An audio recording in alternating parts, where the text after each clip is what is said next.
Okay, so these next exercises are going to be laying on your stomach, but I want to give you some cueing before I demonstrate. So you're going to find this connection between ribs and pelvis. It's a little bit like you're pulling your pubic bone slightly towards your ribs, or other way around, pulling your ribs down to your pelvis.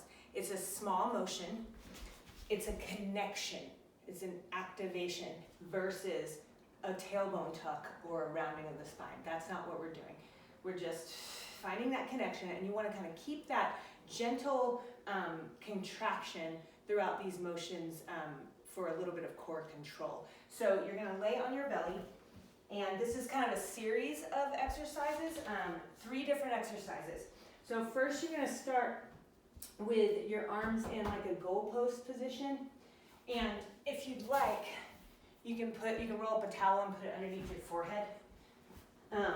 And then you start here, and I'm simply just going to raise my hands so my forearms lift, and then I lower down.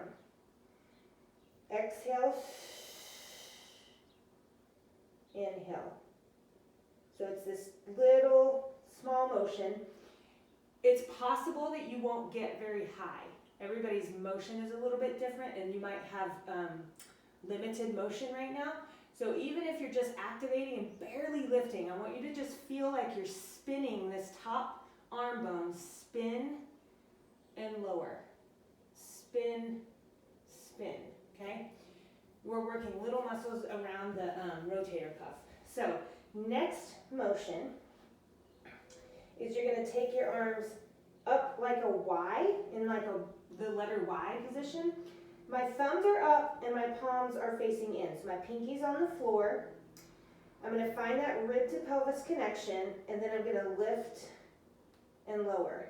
Now I want this lift to come from the bottom tips of my shoulder blades and inward. It's like this little diagonal from out to in toward the middle. That's where I want you to feel that. You're trying not to scrunch your shoulders up into your ears. So we're working lower traps versus upper traps. Again, not everyone can get very high off the floor. So if you're just simply feeling that activation, imagining those shoulder blades coming down and together, then you're getting that activation. Another trick that you can use for this would be to be on something like a cushion. And then you would definitely want the towel right here. Now your arms are a little lower, so you might be able to get that lift. So that's a great modification, especially for people that might have like a little bit of a rounded forward posture. It's really hard to get off the floor. So if you want to come to elevate yourself a little bit, take the shoulders down the back, initiate from the mid-back, lower down. So that's exercise number 2. Exercise number 3, you can still be elevated if you want, but this one is where it gets really important to have that rib to pelvis connection. Right here, you exhale, lift everything. So I'm pulling my ribs toward my pubic bone, and my pubic bone toward my ribs. I'm reaching long with my fingertips and my toes, and I'm extending up and down. Keep a slight chin tuck so I'm not looking way up like this. Down.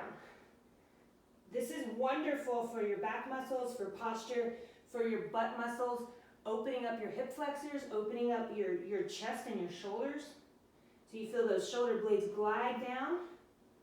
Reach with the fingers and the toes up.